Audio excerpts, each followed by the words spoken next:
Number 10. Lobo. In Injustice Gods Among Us, Harley Quinn is working some stuff out after Joker is gone and ends up stealing Lobo's flying motorcycle. This ends about as well as you could imagine, with Harley being chased all over by the crazy, overly violent parody of a tough 90s guy. Lobo having the power to regenerate and Harley Quinn being a normal human would mean you'd think that she'd never be able to beat him.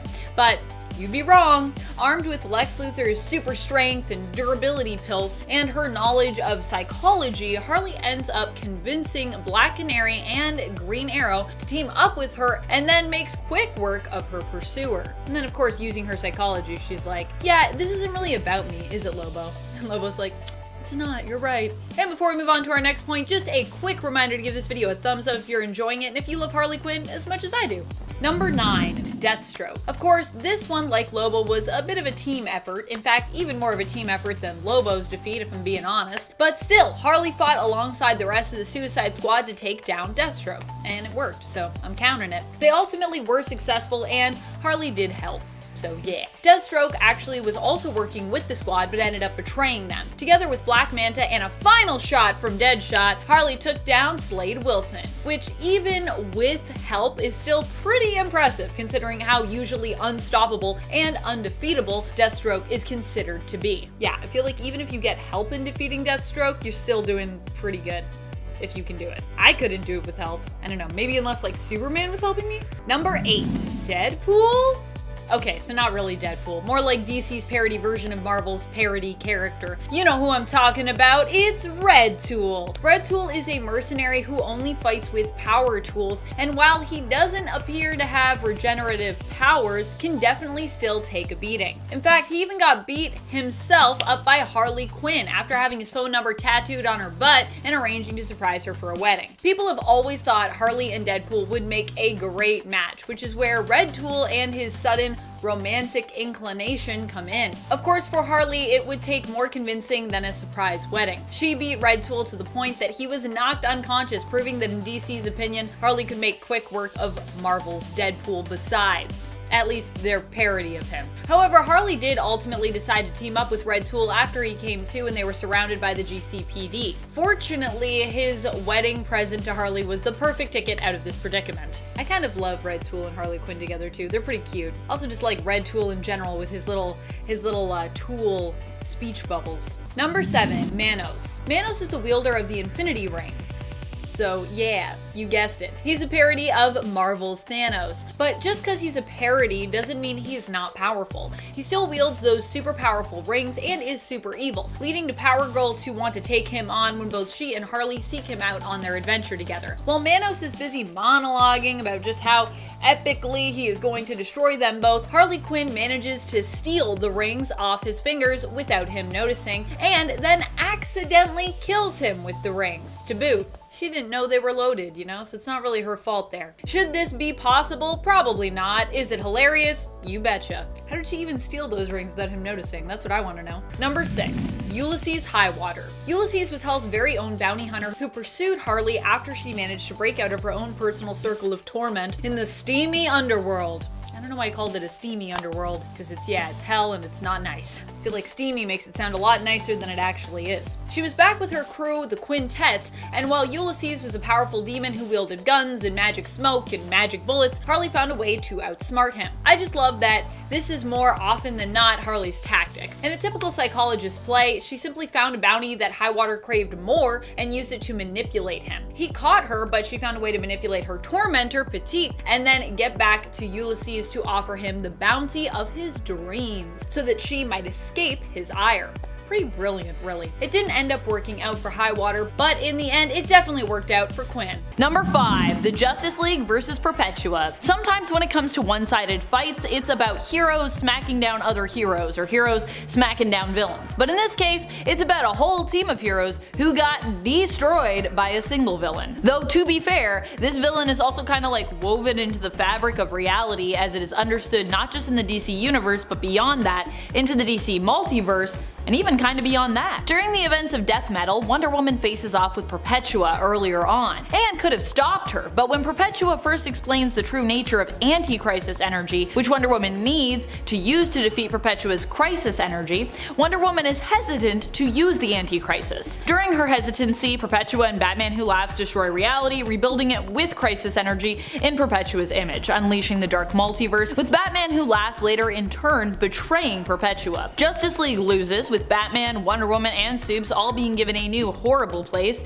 in this dark world. While this loss is shocking and intense, later Diana does become willing to unleash the anti-crisis energy after understanding the cost of it and deciding that although it's a pretty scary change, it's still better than, you know, Perpetua's and Batman Who Laughs' way. So it's a temporary loss, but still it was quite a dramatic one, and we got a lot of cool alternate versions of characters, so yay! Number 4. Doctor Doom vs. Squirrel Girl. In the same issue that Squirrel Girl handily defeated Iron Man, although he remained unimpressed with her, Squirrel Girl also takes on master villain Doctor Doom and once more proves her mettle as an unbeatable superhero. Here it was Squirrel Girl's ability to communicate with squirrels that allowed her to defeat Doom, causing him to abandon his own ship. I kid you not. I also love how Doom, I feel like, still sees this as a victory in his mind. Also, I bet Doom would say this was a Doombot. I don't know if this has been retconned to a Doombot yet, but I could see Doom saying that. Basically, Doreen Green has been an unstoppable force since day one,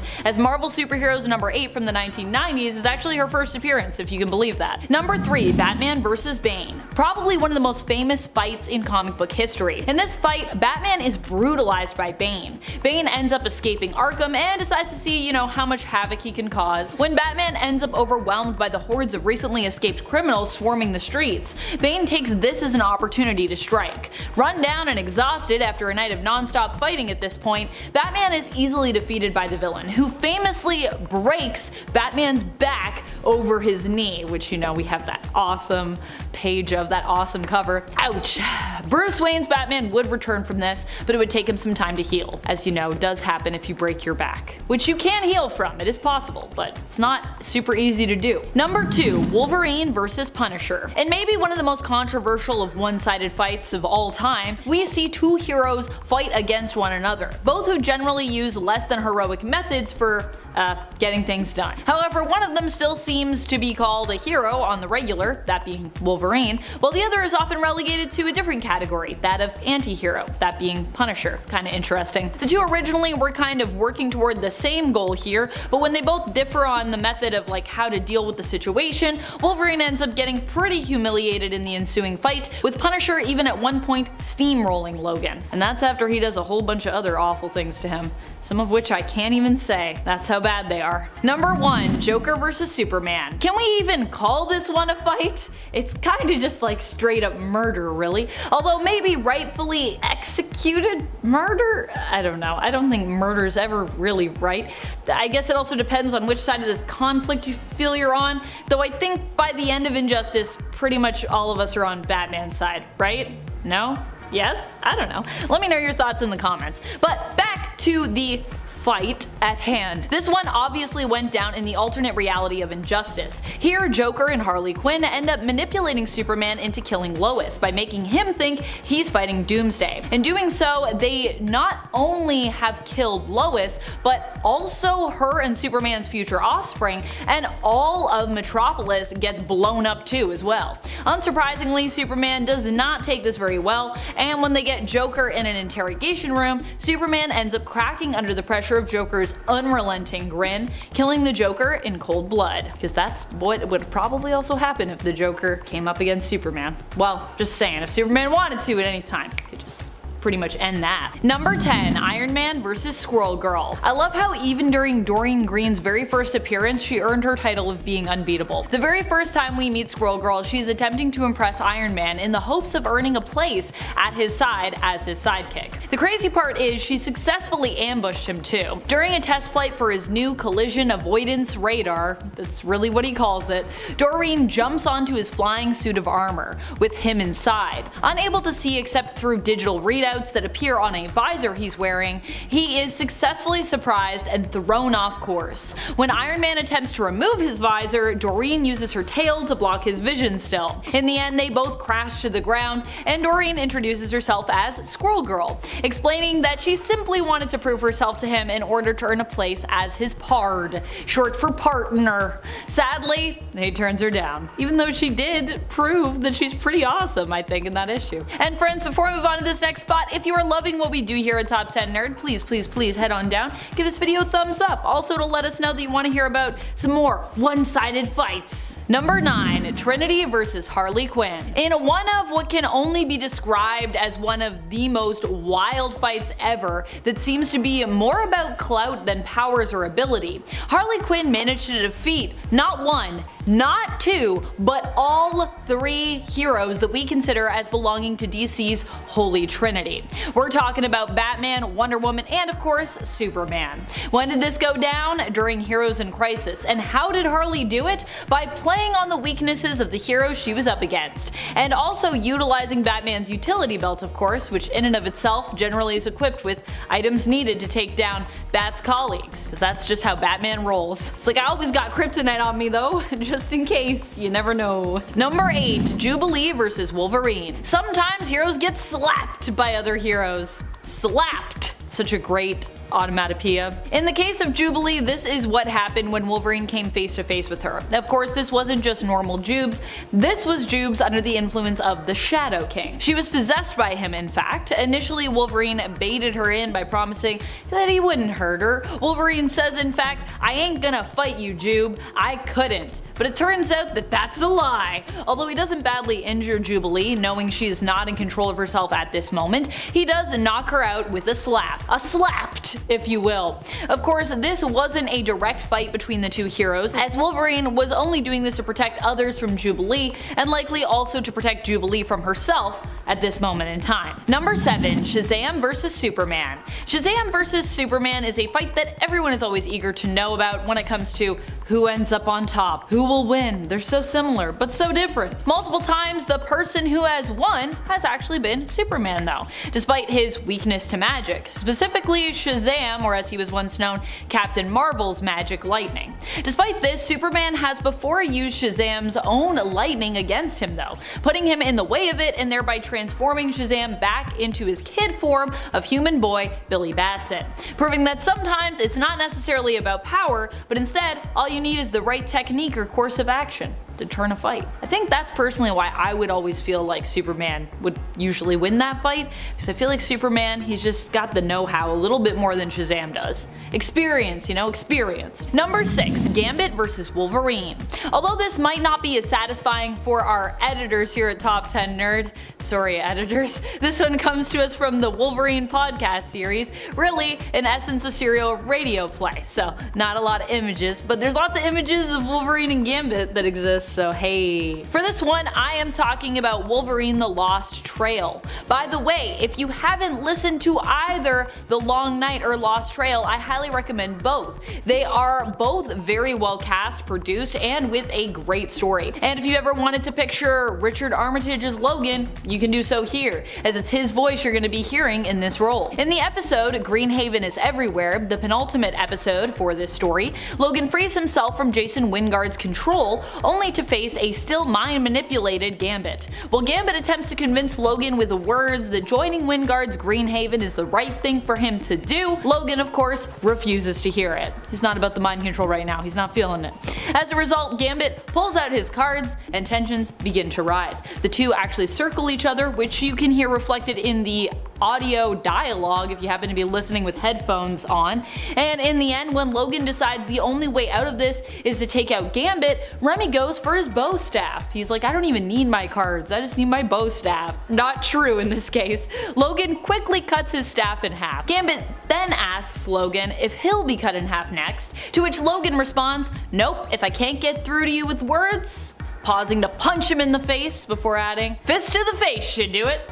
which it did, so true. Number 5, Professor X versus Cyclops. I mean, this fight could easily be very one-sided, possibly going either way depending on who was writing and depending on where these characters were, but this one was really one-sided because it ended in death. Charles's death. Professor X died in the raging fire of Scott Summers' Phoenix. During Avengers vs. X-Men, Cyclops became one of the chosen Phoenix 5 after Iron Man, while attempting to destroy the Phoenix Force, split it into 5 instead. Cyclops becomes the last of the 5 left with the power though, and it becomes too much for him, corrupting him. Professor X, at this time a pretty hated dude, his revelations of all the awful stuff that he'd done in the past had come to light in recent years, attempts to talk his star pupil down. But Cyclops is not gonna hear it. Pissed at Xavier, and rightfully so to be honest, although this may have not been the best timing for him to do this, Psyche refuses to give in to Charles's control and simply straight up kills him in response. As he could do because he has the Phoenix Force. So I mean, I guess Charles was like, I can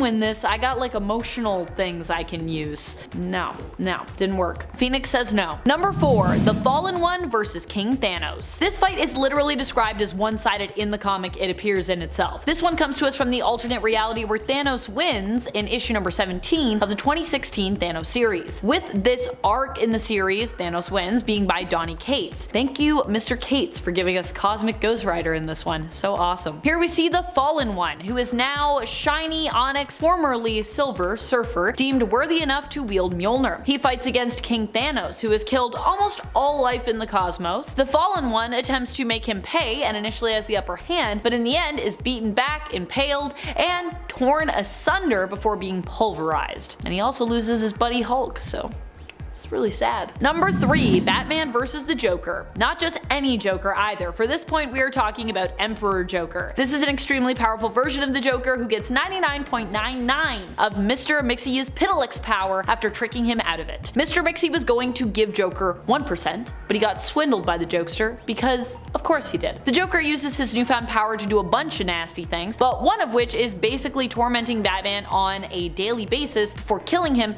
each and every day, only to resurrect him the next day, bringing him back so he can do it all over again. The defeat is actually so traumatic for Batman that eventually, when Superman does find a way to beat the Joker, restoring the world to normal, Superman is actually forced to take Batman's memories of the daily torment from his mind. Otherwise, Batman would have been unable to operate as a hero or really a person, as that entire experience broke him. Also, you know something's bad when it breaks Batman. He's a pretty unbreakable guy normally. Number 2, Green Lantern versus Batman and Robin. What can I say about this one? Well, it comes from Frank Miller's All-Star Batman and Robin, the Boy Wonder, so I think you can imagine how it goes. Yeah. All-Star Batman and Robin is an experience, to say the least. In issue number 9, Green Lantern comes by to try and tell Batman he's taken things too far, warning him that he's putting people in danger, and basically imploring him to just stop being such a crazy jerk. Seemingly, Hal's house call is triggered specifically by the fact that he is accusing Batman of kidnapping Dick Grayson, who he does not know but suspects is Batman's new sidekick, Robin. Despite Batman trying to deny this, even though, like, Hal's not dumb Batman. He can put the pieces together. Batman evidently does not want to hear it, and he's been preparing for Hal's arrival, as we can see from the beginning of this issue. He and Robin paint an entire safe house of his yellow so that he can super easily kick Hal's butt in it when he invites him there to, I guess, meet. Yeah, because yellow is the color of fear on the emotional spectrum, and so therefore it is Hal's weakness. So yeah, defeated with lemonade. I don't know. Number 1, Green Lantern versus Batman. A lot of times Batman gets the final say in these Green Lantern fights. For this point, we are not talking about Hal Jordan though, but instead everyone's favorite Lantern, well, at least some people's favorite Lantern anyways, Guy Gardner. Guy Gardner is a Green Lantern who's been known to get on his teammates' nerves. At times, his cockiness is a little too much for his fellow heroes, which may have been the case when Batman referred to him as a mongrel. But of course, Guy did not take such an insult in stride. In response to this, he challenges Batman to a fight he is sure to lose, unfortunately. Batman accepts the challenge and knocks him out in one punch. which comes back a few different times in the comics. It's a pretty memeable and hilarious moment, to be honest. It's important to keep in mind that Guy, isn't using his ring in this fight, although he didn't get much of a chance to, even if he wanted to do that. As Mr. Miracle says, "I'll say this for Batman, he's efficient." Just one punches Guy Gardner, oh boy. Number 10, to Batman versus Wonder Woman. It just goes to show you that although Batman is super skilled, prepared, strong of body, mind, and will, it isn't enough to rival the might that is Wonder Woman. In Wonder Woman, the Hikatea, Batman attempts to apprehend a woman wanted for murder, but is blocked from doing so by Wonder Woman, who is tied and bound to that woman, Danielle Wellies, who was called on the right of Hikatea. Performing the ritual correctly means that Danielle has Diana's protection, in exchange for her servitude to Diana. However, not only does Batman fail to beat Wonder Woman in combat to get Danielle from her, but he also fails when he tries to also use the same ritual to get Wonder Woman's protection. Yikes!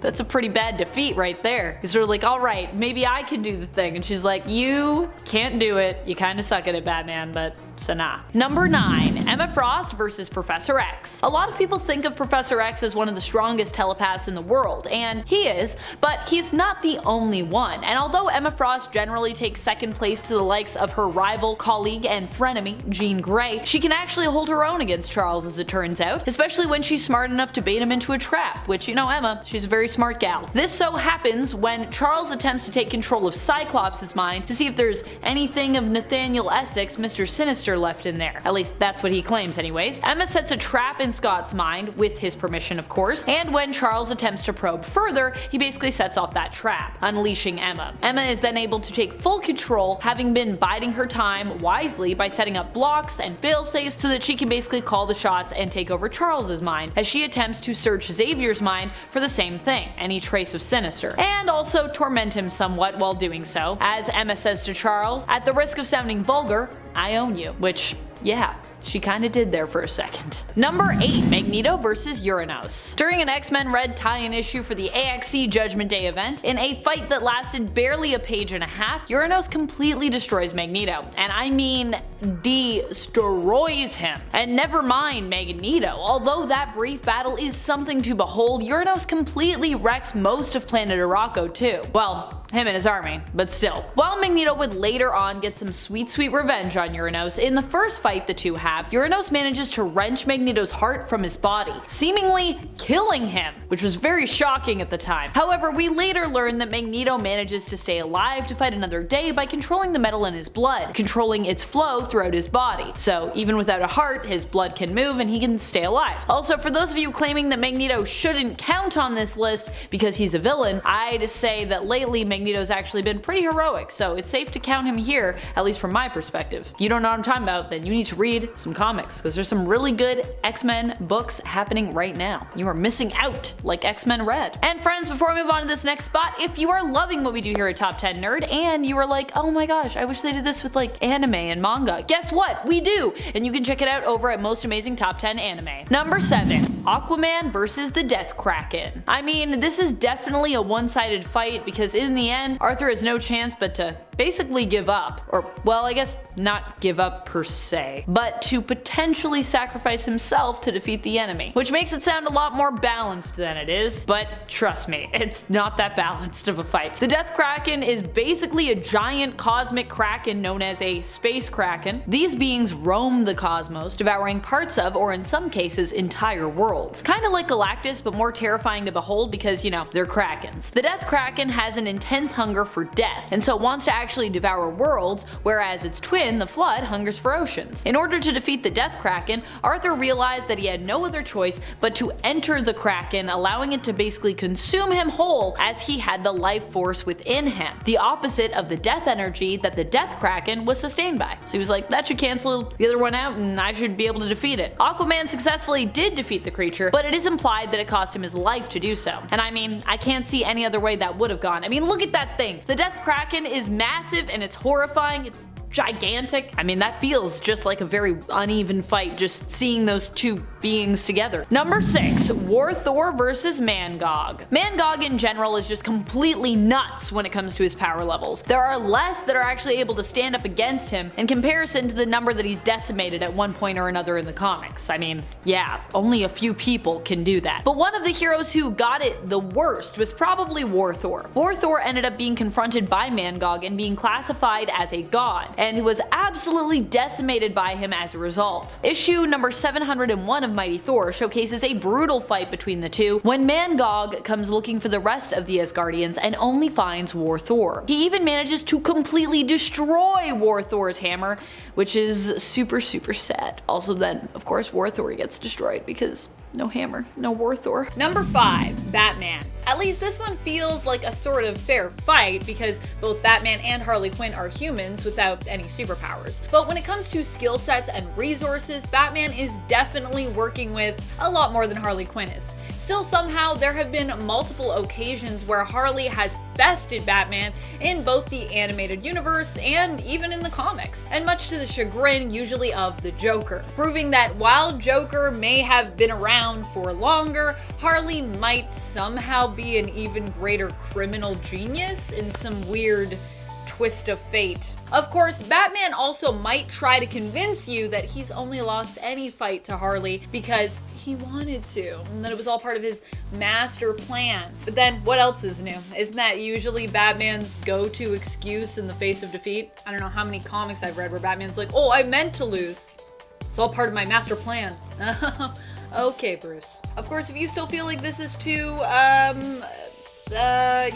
racy or is too dangerous, let us know and we can always try to do something different. Number 4, Adolf. I mean, this one is just super surprising because Harley would need a time machine or something to even get back in time to the leader of the German forces during World War II, yeah? Or you might just need Superman's balls. No, not those balls. These balls. Harley managed to swipe these Kryptonian power orbs while she was in Superman's Fortress of Solitude. The green ones allow you to time travel, which sends Harley back in time to, well, an alternate timeline that basically looks a lot like DC's Bombshells, in this case. In fact, it pretty much is DC's Bombshells. Harley goes back there and surprisingly not only runs into and defeats Adolf, but manages to defeat a bunch of armed soldiers besides. It's all pretty impressive, actually. She also gets to kiss herself. Her bombshell self. Her bombshell self is gross. Number 3, Wonder Woman. Sometimes you have to defeat the ones you love for their own good and protection. That's what happened in this fight featuring Harley Quinn and Wonder Woman. Well, it was less a fight and more of a rescue / kidnapped attempt, but still, Harley came out on top here and managed to defeat Wonder Woman. In order, of course, to rescue her. So, it was a nice defeat. Harley Quinn is actually a huge superhero fan herself, if you didn't know, especially of Wonder Woman and of Power Girl.